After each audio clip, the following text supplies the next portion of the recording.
your source for everything paranormal. Para-X. The views expressed and the opinions given by the individual host and their guests do not necessarily reflect those of Para-X, its affiliates, or its sponsors.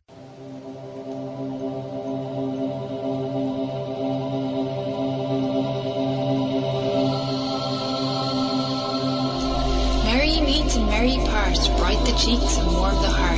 For tread the circle thrice about, to keep unwelcome spirits out. Bide within the law you must, in perfect love and perfect trust. Mind the threefold laws you should, 3 times bad and 3 times good. These 8 words the read fulfill, and ye harm none, do what ye will.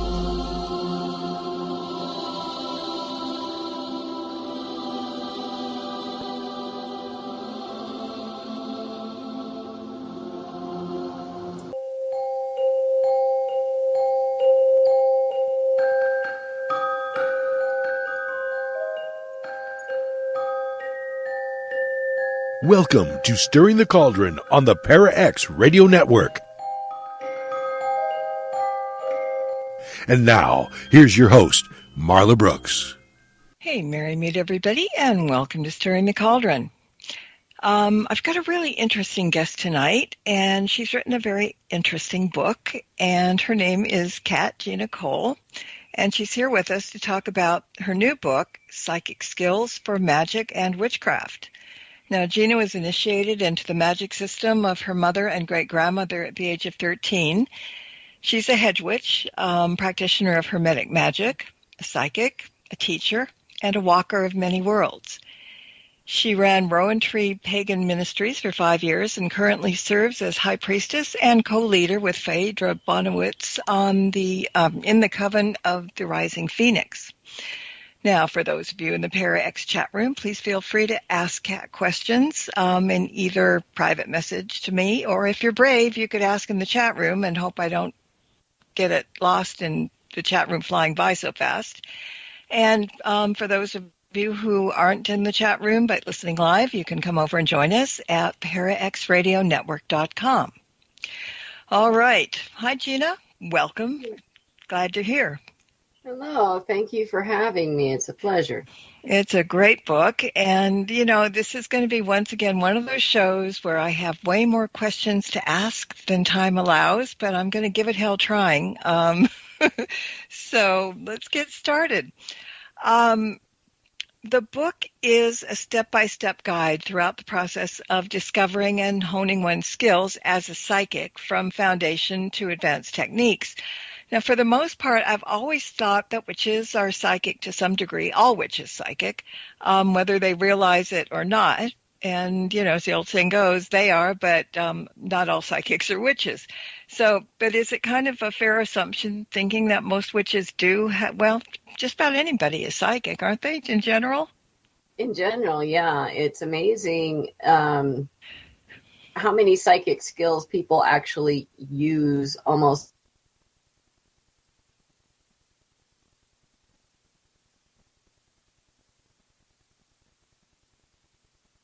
I think we froze here for a minute.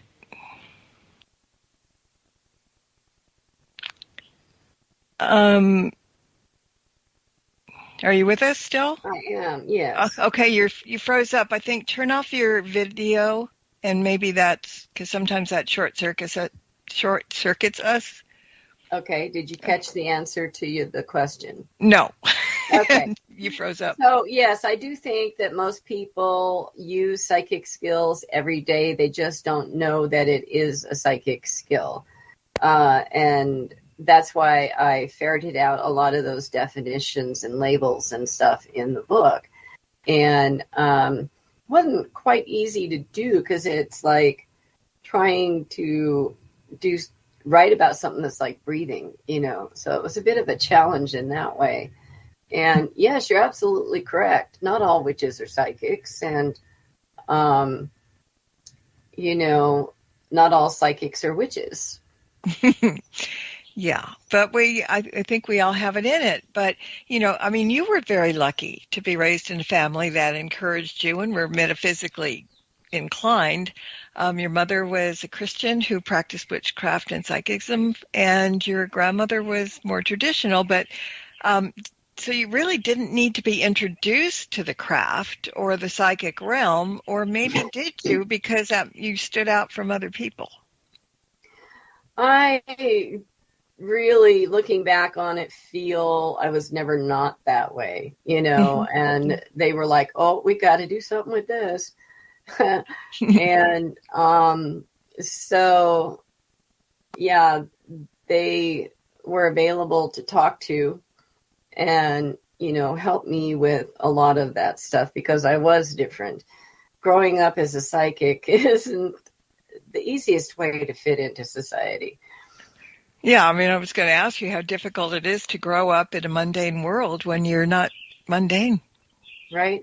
Yeah, that's the other reason for the book, is because I know I couldn't have been the only one like me. And so while I had my mom and my grandma to talk to, I was sworn to secrecy, even among my siblings and the rest of my family, for 50 years. Mm-hmm. And so I didn't have people of a like mind to chat with, other people I could identify with. Yeah. And a lot of that was for my own safety in the time, know. And so it is really close to my heart to let other people know there are people like you out there. Mm-hmm. And I also thought, okay, because as a head witch, you focus on how psychic skills fit into magic, witchcraft, and ritual, and that being psychic is a life journey and a skill that is seldom taught. So that part of it, I was going to ask if that it's, seldom taught, if that was your incentive for writing the book. Well, the incentive for writing while it is true that psychics are seldom taught, as Phaedra mentions in the foreword, the reason for writing the book, again, is, speak of it. Let people know that this is a real thing and something that has been researched and studied and practiced and tested and all kinds of stuff. There's so much literature out there about this, and there's so many different psychic institutes and whatnot. But yet, at the same time, it's not spoken of. It's rather hidden. It's uncomfortable, even among witches and pagans, because a lot of people feel like they're odd or freakish or will be rebuked in some fashion. Mm-hmm. Yeah, it's just not on everybody's top 10 list, and again, people may be psychic and don't realize it too. And, they'll hear people talk about it and they're going, oh, I wish I was. I want to know more about this. And you never know where to look for reliable messages and articles and things either, because it could be a kid writing, a teenager writing something about it, and people believe on the web that whatever you see is the truth. But it may not be. Yeah. And as far as teaching psychism, it's about more, for me, it was my specialty, teach what I know. Mm-hmm. Yeah. And so, this is good because people like you come on the show and if somebody gets a hold of me and says, hey, I want to be your guest. Well, did you read a book? Did you write a book? Do you have credentials? Whatever. Well, no, but I have a lot to say. Well, no, thank you, but I'm not going to do that because I don't want to mislead anybody either. So you kind of have to feel it out. For sure. And this book of yours got me going for a long time because there's so many things there that I just need to talk about. And I know we're going to run out of time, and I just said that. But let me tell you, you wrote an article on how psychic skills enhance magic and witchcraft in the Llewellyn Journal. And so I think that's a good place to start. In what ways do psychic skills enhance magic and witchcraft? Well, in many ways. in many, many, many ways. So basically, the short answer sort of is that you can go through the mechanics of a ritual or spell and do okay. But if you bring the psychic skills into it and you tap deeper past just energy work and into the actual spirit and life force of the things that you are working with, the elements, the animals, the gods, whatever it is, the water, then you have something much more powerful to channel and work with. And that's the short answer. Mm-hmm. Okay. Let me there's a chat room question here. Hang on, let me grab it really quick. She wonders if you're going to talk about keeping grounded in this process. She says she sees a lot of people who go off the deep end with guides and advice. I think, spirit guides and advice. So let's talk a little bit about grounding when you're using psychic things in witchcraft. Sure.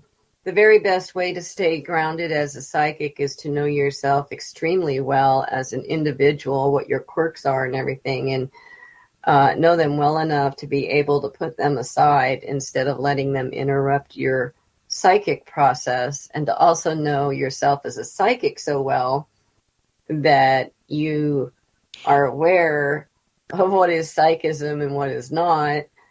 You kind of have to be aware of all those processes. That is the first way of being grounded. Of course, when I start any planned work, I do ground my energy through the earth and the stars and things of that nature, as is typical in most any magical work. Mm-hmm. That said, most of what happens in the world of psychism are spontaneous events. And it's funny this is brought up because I'm right now doing a Q&A article, and that was kind of one of the questions. There is no one grounding shield or protection that will cover everything that is psychism. The way that comes is through lucid awareness that you are having a psychic event, whether you're awake or not, and being able to bring your grounding and protecting skills that you have in your everyday life into that event in the moment while it's happening. Okay. And that's the short answer. Okay. Now, before we get into the book totally, you have a beginning of the book. You talk about its structure. So how is the book structured? Well, the book is structured in the front. You get a basic glossary of terms to help you understand what you're going to be reading, and then, or how I mean those words. And then I go into them a little bit deeper. And from there, it gives you a working knowledge of what's to come. And then we go into who we are.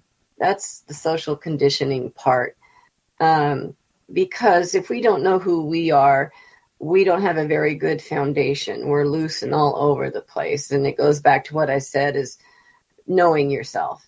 Mm-hmm. So to know yourself, you have to know where all that junk comes from. So social conditioning chapter is pretty much the beginning of our shadow work. Mm-hmm. And cleaning all that up. And I talk about beliefs and stuff like that in there and how they affect us and where they come from and different things like that. And then I hit intuition. A lot of people want to know about intuition. And I find a lot of people mix intuition up as a umbrella word for much of what psychism can be. And I try to clear that up. And then from there, I move on to some of the more intermediate and advanced things. Mm-hmm. And you're kind of reading my mind, because I did want to talk about a little bit about intuition, because in the psychic building skill chapter, you start out by saying that it's important, again, to know the difference, know yourself, but also the difference between desire, your imagination, and your intuition. They're three separate things. And I think that's where a lot of people start floundering a little bit, because it's not always easy just to say, okay, well, I'm going to trust my gut or the voice in my head, and distinguish whether it's desire or imagination or intuition. Can you kind of jump in and fill me in more on that? Oh, sure. Very first thing I want to say about that is none of us are perfect at that, not even me. We never are. We're human. But we do our best. And again, it comes back to knowing yourself super well. But it does come back. What helps with that are the first three skills: pause, sense, and scan. Those are really the foundation of everything that comes in the rest of the book. And when you are unsure of if it's intuition, a desire, an impulse, or a spirit, the pause, sense, and scan will help you answer that. So there is a way to clear it up. Well, that will be good. Because, we were taught, people were taught that if you're going to hear voices in your head, if you ask a question to spirit, the first message that comes into your head, the first thought that comes into your head is the right answer. And I don't know if that's completely true, because maybe, you're asking something, but in the back of your mind, you're thinking of what you think the answer is, rather than being able to listen to something else. Well, I think that depends on how well practiced you are at this, and then it's still only probably 50-50. Oh, great. Okay. It's a coin toss. All right. I'm going to give you fair warning, because I am going to be jumping around from place to place here. And you just talked about the social conditioning chapter. You explained that in choosing a path, it's not a good idea to first choose the path and then try to fit into it. It's more important to have the path find you in a way. And that happens when we delve into ourselves. So I think you can explain that a little bit better than I can. So take over on this one. Sure. Yeah, I worked as a master in social work and dual diagnosis for 15 years. And given my interfaith background, I've seen a lot of people choose a main religion and say, I'm going to be this, and then do everything in their power to become that, and end up not having a successful spiritual experience. And that only leads them to feel like it doesn't work and it's BS. And I have discovered through time and students and various things and self that if you find out who you are first, what your heart and soul really is, and what your true beliefs are, rather than what's imposed on you, and then you choose a spiritual practice that is very close to that, wow, you are going to have a much richer experience. And it's not such a bad thing, even when you get to the right point and you think something works for you. I've had people get very upset because what they thought would work, and it didn't. And then they felt there was something wrong with them. But you do have to shop around sometimes, and even if, people want to join a coven, and it sounds good, and then they think, well, no, I don't think I need to be here. And they just won't look again because they think, I can't do it right. It's something wrong with me. And even if the coven has the same path, two different covens with the same path can be different.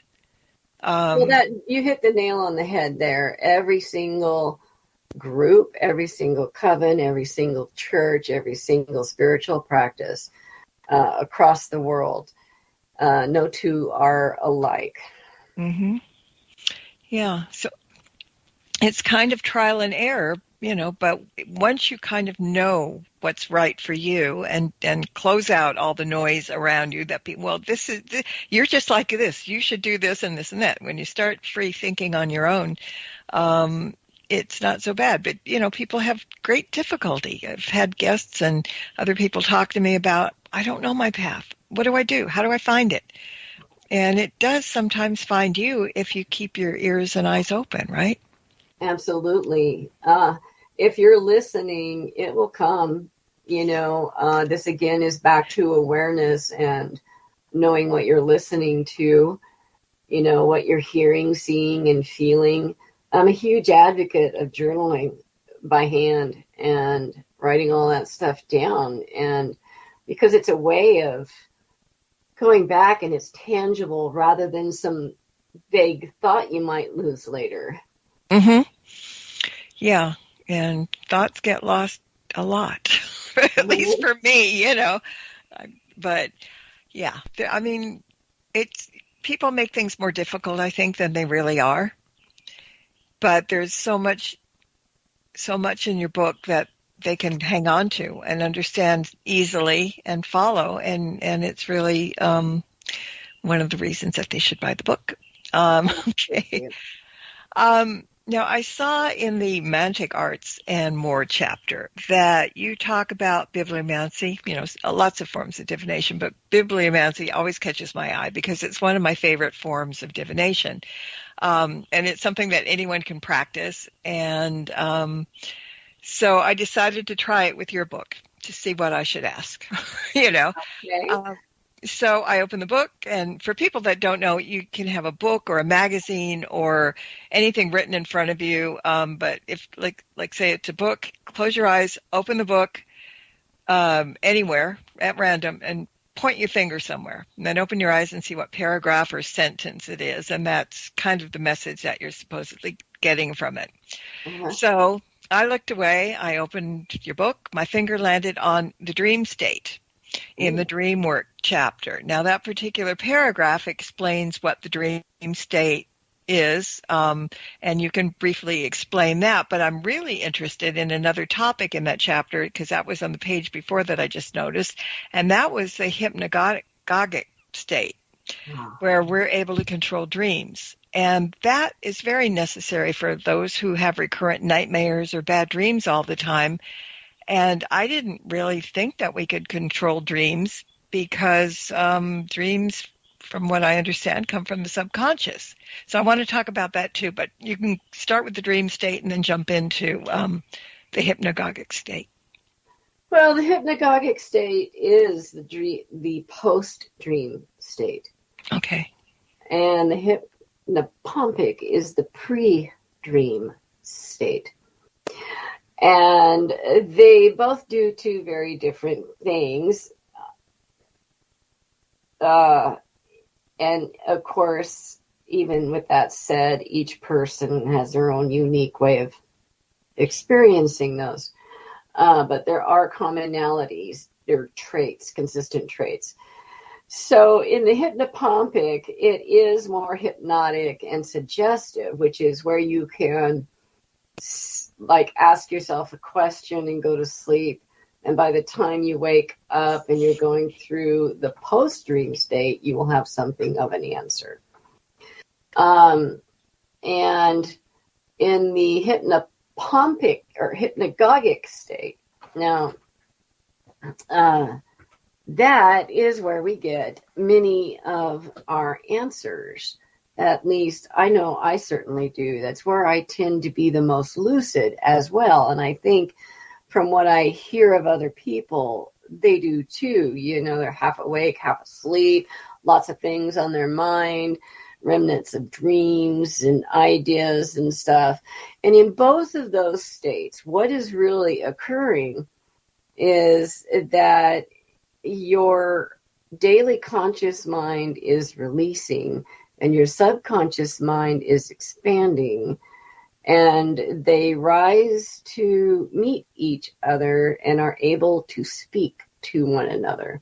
Now, if you are able to be lucid, you will see and hear a bunch of that. And if you're lucky enough, you'll remember most of it. Well, as we get older, that's a chore. So in those states, that is how you can teach yourself to be lucid while you dream. If you can apply awareness, oh, hey, this is a dream fragment. I see it. I'm doing this. And it's just a flash. But if you sit down and write about it or meditate about it, and you use awareness and focus, you can really begin to drag that skill out, drag that out as a skill. And anything you learn in the here and now, you can take into the dream world. I was very, very lucky when, as a small child, having nightmares, that my mother told me I could control my dreams and that I could bring her in to help out. I could bring in a flashlight or anything else I needed. I could put up walls or close doors or whatever I needed to do. And because I'm a small child and I'm kind of frightened and Mom is soothing me, I believed every word. And because Mom said so, it is so. And it just happened. And of course I was naturally inclined that way anyway. And it was a rare gift she gave me because it is very difficult as an adult to learn that. Mm-hmm. Yeah. It goes back to a trust issue. We don't always trust ourselves to be capable of doing something that we probably can. And I think it's just human nature, I guess. Mm-hmm. But, and so when people get the book and they can read this, cover to cover and learn all this stuff, makes a big difference, because I know so many people say, oh, I keep getting nightmares night after night after night, and I'm not sleeping, and I wake up, and, it would be so helpful that they could able to do it, and helpful just now knowing that we mentioned that they could, for that matter. Yeah, I recently had a friend of mine in town who has a small, younger child that is borderline autistic, having nightmares. And I told her he's 8. And I said, oh, that's perfect. Tell him he can control his dreams. Mm-hmm. Right? And we had a little chat about it. Well, I met up with her and she was just, you could tell she had not slept in almost a week. Oh. And next time I saw her a week or two later, she goes, Kat, oh my God, it worked beautifully. Mm. So, the younger that they are, the better. Mm-hmm. Yeah, but it doesn't mean it won't work for the elders. We just have to kind of knock down that wall that we have built sometimes. And to speak to that is, okay, so in our middle years, we're pretty involved in this world, and our mind and subconscious are pretty well taken up from that. But as we begin to separate from that and slow down our 9-to-5 lives or whatever, we tend to start going back to some of the mental space we had when we were younger, and so it's a little easier then. Mm-hmm. Anything that makes things easier is very, very good. Right. All right. Now, as I think this is a good time to mention that your book includes many exercises, including manifestations, visualizations, dream exercises, working with spirit exercises, and that's just the tip of the iceberg. And so it's break time, but when we come back from break, Kat is going to lead us through one of the exercises. So everybody, relax, stay put, keep your mind open, and we'll be back in 2 short minutes. Stirring the Cauldron will be right back, so don't go away. If you end up with webbed feet, remember, you've been warned.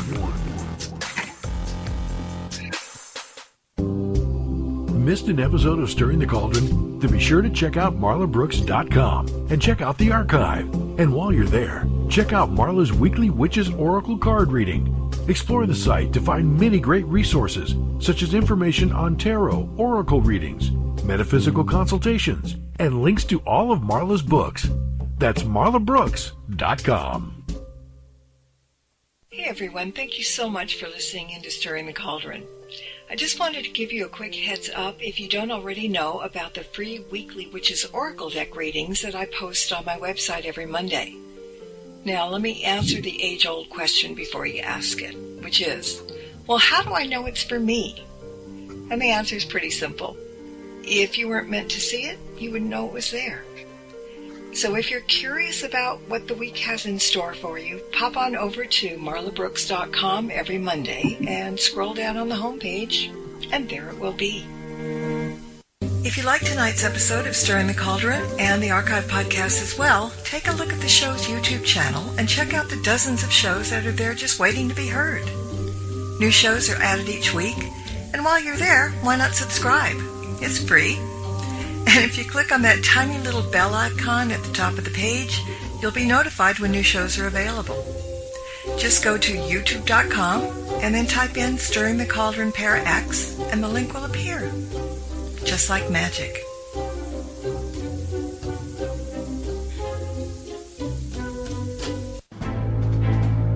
Welcome back to Stirring the Cauldron. Once again, here's your host, Marla Brooks.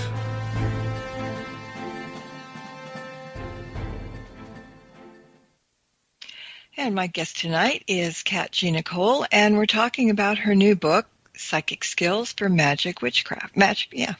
For Magic Witchcraft.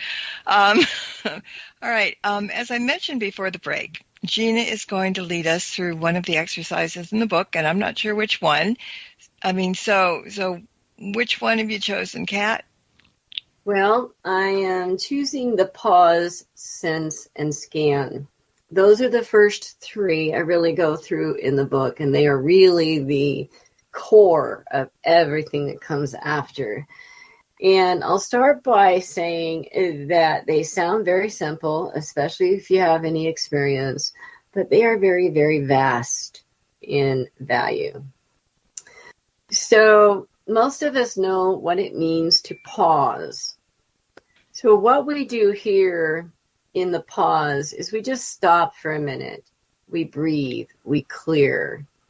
So what I would like folks to do right now is you could close your eyes, relax, let your energy down, let go of your day.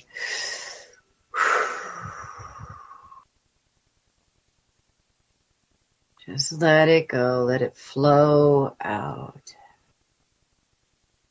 Let the stress just flow away.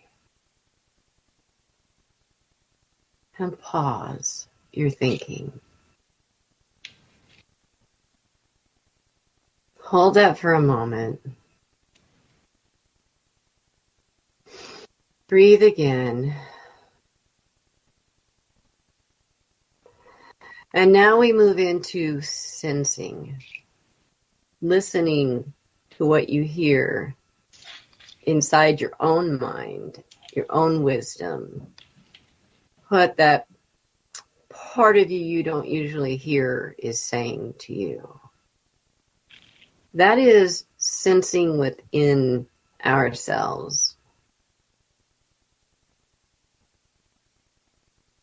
And then we can sense what's going on around us that's making us feel and experience the way we are at the moment. And breathe. Well, we just kind of sort of check that out within our thoughts, the energy around us. What are we feeling? Now is scanning. Scanning is asking why. What's responsible for that stress, that thought, that whatever it is we are experiencing, that energy, that spirit, whatever it happens to be. And sit with that for a moment and breathe.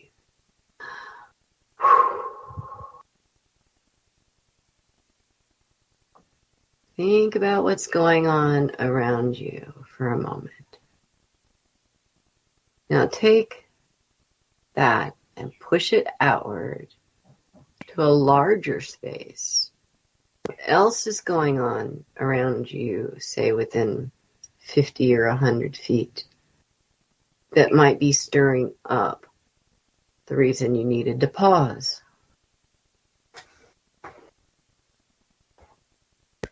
And breathe. Now, when you come back and open your eyes, you now have a little more information. You may have heard in that moment something you said to yourself, your higher self or your more knowledgeable self or spirit, whatever you like to call it. You may have gotten some insight as to what's going on inside you that's making you feel the way you do. And in the scan, you may have discovered it's an outside influence that's making you feel that way, not you.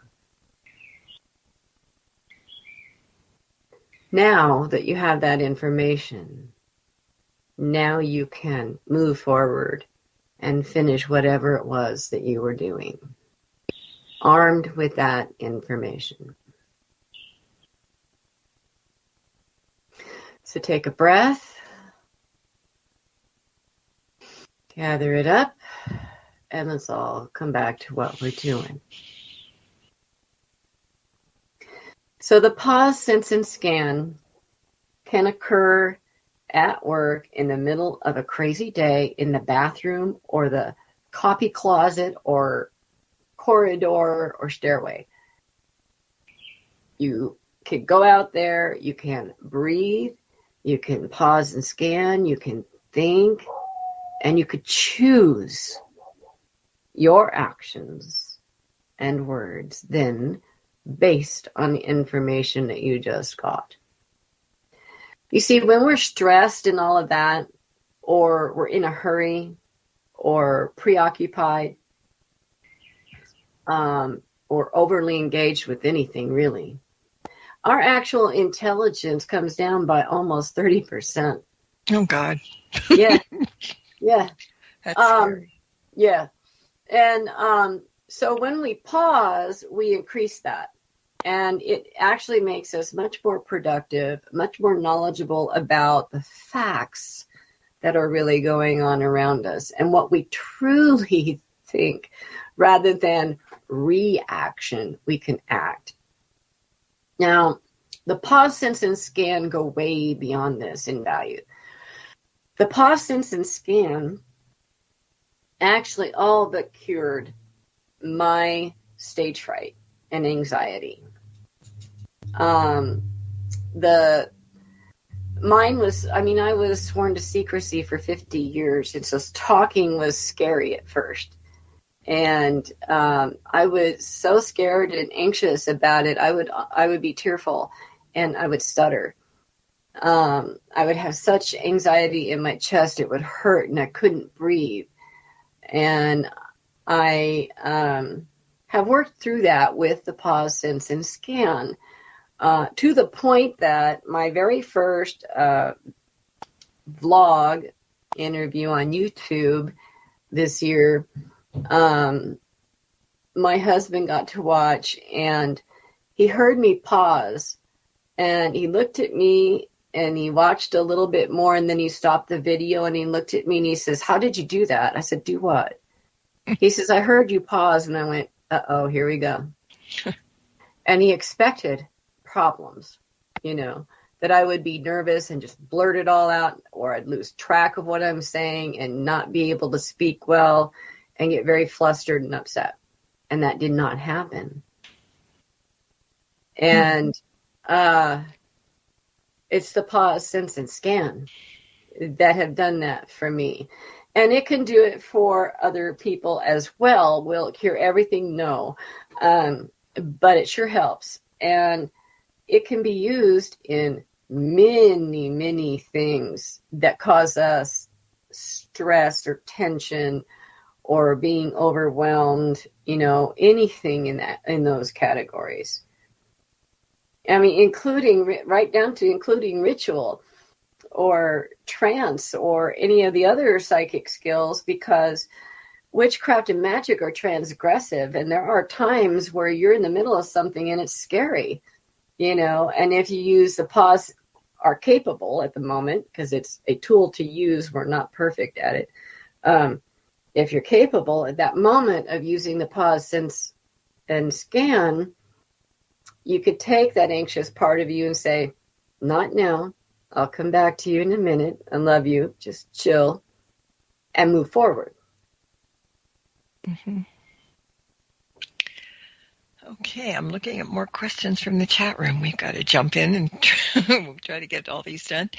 The question is, we know we can control our dreams. How do we know we're not merely controlling our dreams when past loved ones star in the dreams, or if spirit guides or other forms of suspected communications while we're asleep, for that matter? Well, again, this comes back to a couple of things, but it's 3 little letters: unverified personal gnosis, UPG. Dreams and astral and mediumship and different things like that in the psychic world are unverified personal gnosis. It is why lots of us have common threads, but no 2 things are the same, and no 2 people can 100% agree. Dreams are UPG. There are common things we all agree on about dreams, but no one can totally tell you what your dream is about. The dream is for you. It is your symbolism that matters. And so it is your interpretation of what it made you feel like, what it meant to you, that matters. How do you tell that it is actually a spirit or a person? If you wake up from a dream, for example, of a lost loved one, and you are feeling horrible grief and loss, that is grief and loss. It's very clear. However, if you're dreaming about that loved one and it's pleasant and you feel like you're really interacting with them, then that's a visit. And that's the best way I can answer that question. Okay. Then we'll go on to the next one. She wants to know, how can you determine if you're doing astral projection as opposed to remote viewing? Excellent question. Mm-hmm. Well, remote viewing is typically, not always, typically done awake. And it is a process of traveling clairvoyance in space and time, where your consciousness is able to tap into the energetic waves, and your clairvoyance is able to see the target. That's the typical description of remote viewing. Astral travel, on the other hand, is about part of your consciousness leaving and going somewhere else. However, in my many years of experience with this, astral travel can be anywhere, any when, not just this world. It can be many worlds, many universes, as much as vast as our imagination. Whereas remote viewing is almost always here on this earth and in this time. That makes good sense. All right. Now, working with spirits and deity has so many different facets. And as you mentioned, it's a vast topic, but there were sentences in the chapter that caught my eye. So, for example, I'd like to hear what follows this sentence. The veil and beyond are distinctly different. Absolutely. The veil is where those who have been human and have passed on their spirits, that is where they are. The beyond is the vast world of psychism, like astral travel, timeline jumping, working with spirits and deities, and much more. Okay. Got another one. Spirits come to those who are open to hearing them, whether they realize that they are open or not. And that goes back to being open all the time, only opening up when there's a reason, to communicate. And it's a very debatable topic, because people say, well, no, if you close up, you're never going to get any message. If you only open here and there, you're not getting enough practice. If you're open all the time, you're going to be plagued all the time with spirit. So let's talk about that. You bet. It's funny because answering this question in this article I'm writing, this was writing about this morning. That's true now. All right, let's go. And so no protection. If you are completely protected and nothing gets through, then you shut your skills off, period. Mm-hmm. That's not protection. That's shutting it down. So if you were even semi-open, spontaneous events are going to happen. And not all psychic events are planned. That just kind of chaps my fanny in some of these books, about, it's all got to be planned and conscious. And well, I don't know about your experience, Sweet Pea, but no. So when it comes, like I said before, in spontaneous events, you have to be able to take your everyday skills with you into those spontaneous events, and that's where you put up your shields and your protections in the moment of the spontaneous event. When it comes to mediumship, and you're experiencing a being that used to be human, let's say, because that's pretty specific to mediumship. Mm-hmm. Again, you could take your everyday skills with you for that protection. We still have those survival instincts. They are muscle memory. We have those, and we can tap those, As to being always open or closed and all of that, very often people don't even know they're open when they are. And they'll have some slight experience that sort of spooks them. Mm-hmm. And that's usually what's happening there. And we all have layers of protection, layers of boundaries, walls, motions, and different things that we put up. Those things work best with humans and spirits and deities and so on.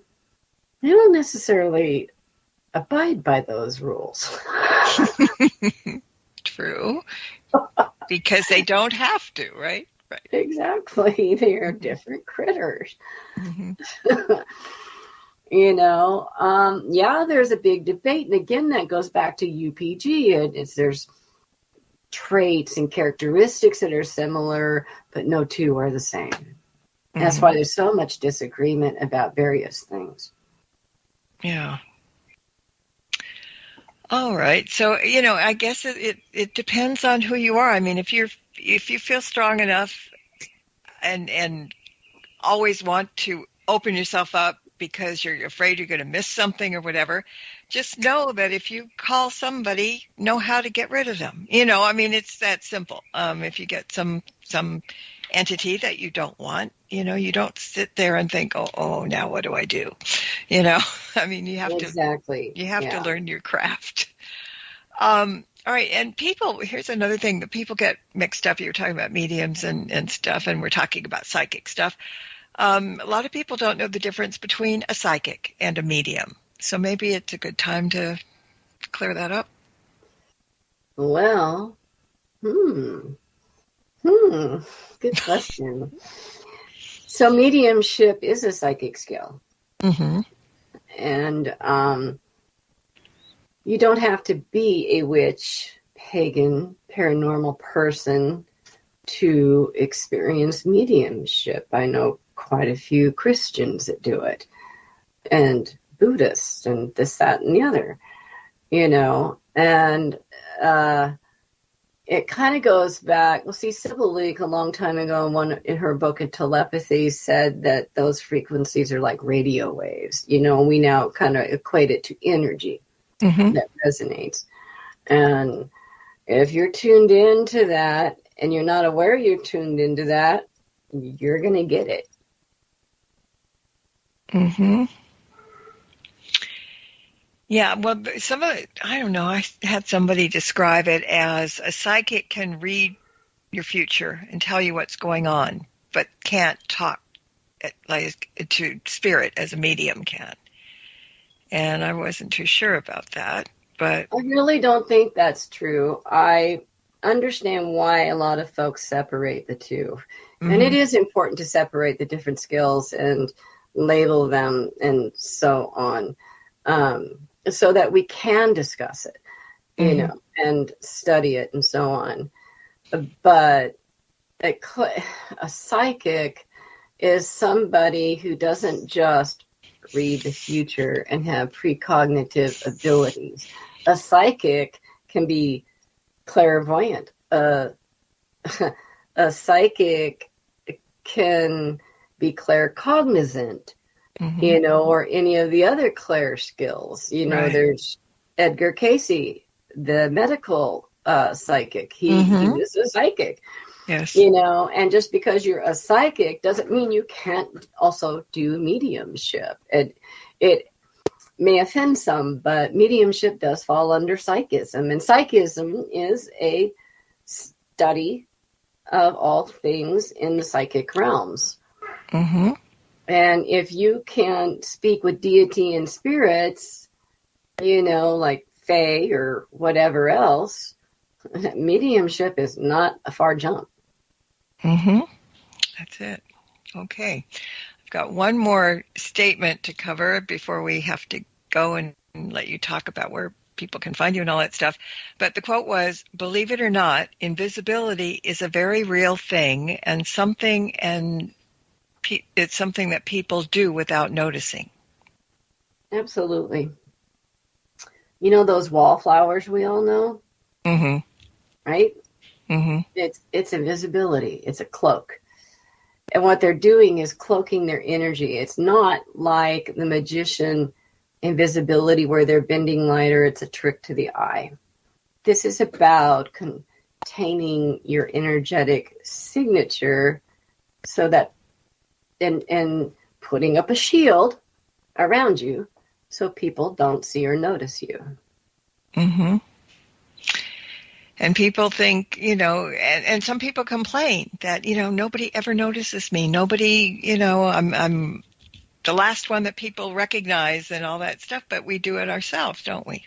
We do. And that comes back to knowing that you're doing it, knowing yourself. And if you become aware that you're doing that, you can change that habit. Yeah, and you're probably not aware of it because some people are very, there are people that are very outgoing and very aggressive and very loud and colorful, and then there are people who are very shy. And it's the shy people that may not realize that they're doing it, but they don't necessarily want to be noticed. So it's kind of a catch-22. It is, but imagine the confidence a person would gain from being able to do that at will. Mm-hmm. We can. And so somebody that's very rambunctious and outgoing can do it also, but maybe they don't want to because they want to be center of attention or something. But it's possible for somebody that's really open and really quiet. They can both do it. I can do it by choice. I'm a triple fire, and I am one of those type A's, But by choice and focus and skill, I too can be invisible when I want to. I haven't tried it, but I probably should. Because there are times, you don't realize what you're doing it or not, but you don't need Harry Potter's invisibility cloak to do that. Right. Yeah, that's always good to know. I mean, really, there's just so much to talk about, but we've got 2 minutes. So since, I'm afraid we're going to be going invisible ourselves right now due to somebody else, or at least inaudible in a minute or two, I want you to talk about, give out your website information so people can find out about you and what they'll find there. I mean, the blog, the book, they can check out events and calendar and contact information and all that good stuff. Yeah, on my website, GinaCole.com, it's pretty direct. My other author pages are also on there. The Llewellyn author page for Llewellyn, the author page for Amazon. I'm working on one for Goodreads. And anything else that I'm doing there, you can typically find on my website. You can shop for my book there. Hopefully there'll be a few other things to shop for soon. That's some upcoming stuff. And there's Earth Witch Cat Gina Cole on Instagram and Facebook, and those links are on my website. You can email me. I'm happy to talk to people about questions about my book. And let's see, I think that's all of them right now. They're building. Well, yeah, it does. Do you have any events planned or any classes or anything like that coming up? Or in the Yes, in August I will be at the Eugene Pagan Pride for sure in Oregon. And I think that's the only in-person event that I have that's open to the public. I have some smaller local ones that are occurring, mostly among students and invited friends, kind of thing that I do locally. And I love promoting other shops and networking and stuff like that. I love these interviews, so anyone hearing this that wants me to do an interview on their platform, I love it. So yeah, hit me up. You're easy to find. Well, I appreciate you being here tonight, and thank you for sharing the book and all. And I just wish we had more time to talk about so many other things, because I learned a lot, and I've got to read it again just for all those things I missed. So maybe one day you can come back and we'll actually focus on one particular chapter, because each chapter could easily be a show in itself. Happy to do so. All right. Well, thank you all for listening as well. And until next time, everybody, blessed be and merry meet again. Thank you for tuning in to this episode of Stirring the Cauldron with Marla Brooks. Please join us again next week at the same time for another great guest and more cauldron stirring. Any rebroadcast or other use of this program without explicit permission is strictly prohibited. Copyright 2024.